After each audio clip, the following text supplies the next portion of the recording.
अब आपको बराह रास्त ये चलते हैं सिराक्यूज़ न्यूयॉर्क, जहाँ से हमें ज्वाइन किया है अमरीकी तज्ज़िया निगार स्कॉट कैली ने। स्कॉट कैली जो है इससे पहले भी हमारे प्रोग्राम में तशरीफ़ ला चुके हैं। ये वॉटरेज थिंक टैंक में काम करते हैं। अमरीकी स्पेशल फोर्सेस में 9 साल से ज़ायद काम कर चुके हैं। नेशनल सिक्योरिटी के ऊपर और इलाकाई अमन के ऊपर लिखते भी हैं, पॉडकास्ट भी करते हैं। Thank you very much Scott for joining us yet again. Indeed, it's a great moment to witness that there is a ceasefire between Iran and Israel through the help of America.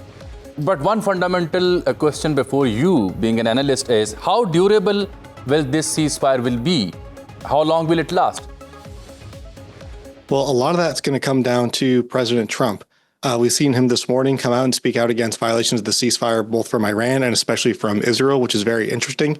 And if President Trump sticks to his guns that America is not interested in regime change in Iran and only integrating the nuclear program, they'll be able to effectively reign in Israel and maintain the ceasefire. I mean, if I want to know that what exactly Israel or Iran has lost in this war, so how would you talk about Israel and then Iran?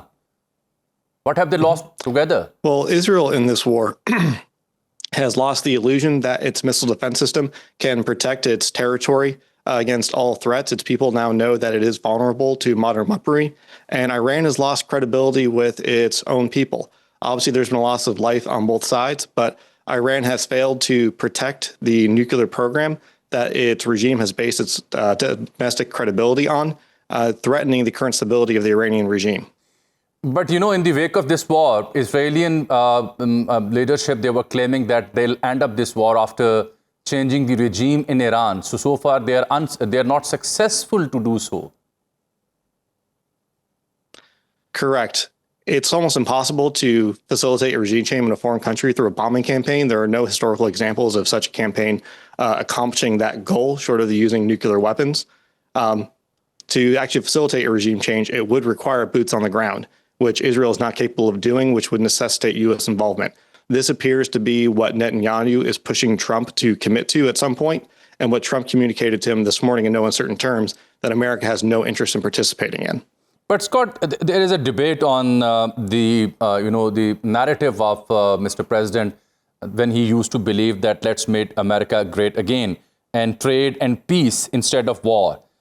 When he himself became part of this war, could Trump's attack on Iran have been the will of the American people or their voters? Is it the will of the American voters who chose him for that slogan? No, most of the supporters of Trump chose him specifically because he said he would not get America involved in another regime change war in the Middle East. It's been one of his most consistent foreign policy priorities and one of his most popular priorities here at home. All right. That is why the nature of the attack, that he went after only the Iranian nuclear facilities, did not go after regime targets like Israel has, and has now told Netanyahu that America has no interest in further attacks while the ceasefire is in place, is so important. It also sends a clear message to hardliners in his own regime that he has a limited interest in containing Iran's nuclear program, but no more. So, Scott, some of the analysts based in Middle East or here in Asia, they are skeptical about President Trump's announcements or, his commitments. For instance, he was of the view that the United States is not going into this war, and probably he announced that they will wait for 2 weeks. But just after that announcement, he went into Iran through B-2 bombers, and he did strike in Iranian nuclear facilities. So those skeptical people, those skeptical analysts, they believe that this will be applicable on his, this narrative that there is a ceasefire. It might not last for long. Well, I certainly think that the Trump administration has given its skeptics plenty to work with because by having negotiations planned with Iran and then greenlighting an Israeli strike in Iran, and then participating in bombing campaign directly, even when they implied there was a 2-week window, they have damaged their own credibility as legitimate negotiators, which is unfortunate. And so analysts are right to be skeptical of that. Now, if you look at Trump's actual rhetoric and his personal involvement in the ceasefire, he has personally put his reputation on the line that the ceasefire will last and that the parties will adhere to it. So this does appear to be different, but it's certainly reasonable to question the integrity of any communications coming out of the Trump regime, given the contradictions that you just mentioned. So after this ceasefire, do you think that Iranian authorities, Iranian government, they'll be able to be there on the negotiation table to accept all the conditions being imposed by the United States or the rest of the world? That's unclear. We're still not sure what the final set of conditions for a long-term peace are going to be. It likely will involve inspecting and tracking the stockpile of 60% enriched uranium. President Trump has said publicly that Iran needs to have zero enrichment program whatsoever. So it's be interesting to see if he actually sticks to that or if he takes a softer tone. And it'll be interesting to see what the Iranian regime is willing to swallow. Also, the Iranian regime does have control over local media. So what they communicate to their people internally that they're doing with the Trump administration versus what they actually agree to can be quite different. So part of this is going to be a marketing campaign on the Iranian regime side to reach an acceptable deal with the United States while also maintaining their own credibility at home.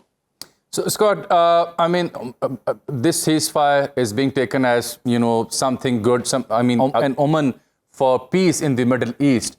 But don't you think so that the real peace will only be, can only be attained if there is a peace in Gaza, in fact? The root of almost all troubles in the Middle East does seem to come back to the question of the Palestinian people and what territory that they're going to occupy.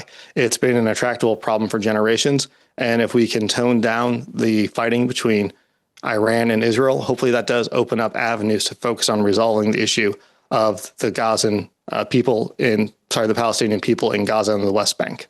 So do you think that the President Trump will also play an important role in settling the Gaza issue? I don't think so. He has not shown the same interest in the fate of the Palestinians as he has in the status of Iran's nuclear program. And there is not a clear way for America to influence that conflict short of drastically reducing military aid to the state of Israel to basically destroy their ability to project force into Gaza and the West Bank, or take a much harder stance in the United Nations with enforcement of international humanitarian law. Neither of those are things the Trump administration has shown any interest in. And so although there might be an off-ramp between Israel and Iran, it's not clear that the Trump administration is going to take affirmative steps to resolve the question of the Palestinian people. Many thanks, Scott, for joining us. ये Scott कैली थे, वो New York से हमारे साथ बराह रास्त। उनका ये मानना है, अमरीकी तजिया निगार का, कि इसराइल को नाकामी हुई है जहाँ तक ताल्लुक़ है ईरान की क़यादत को बदलने का। नारे तो थे कि हम ईरान की क़यादत बदलेंगे, वो मुमकिन नहीं हो सका। ईरान को नाकामी हुई कि वो अपने न्यूक्लियर प्रोग्राम की हिफाजत नहीं कर सकता। ट्रंप को वो क्रेडिट दे रहे हैं कि उसने सीज़ फायर करवाई है और वो समझते हैं कि सीज़ फायर कामयाब होगी। हमारा सवाल ये था कि गज़ा में जब तक निहत्ते मुसलमानों का कत्लेआम बंद नहीं होता तो मशरक़ वुस्ता में सही तौर पर, दुरुस्त तौर पर अमन का क़याम मुश्किल है। लेकिन इस हवाले से उनकी राय तज़ब्ज़ुब का शिकार रही। बाखबर रहिए हर जगह हर वक्त, और अभी सुनो न्यूज़ का यूट्यूब चैनल सब्सक्राइब कीजिए, बेल आइकन पर क्लिक कीजिए और जानिए मुल्की और गैर मुल्की हालात व वाक़यात यकीन के साथ।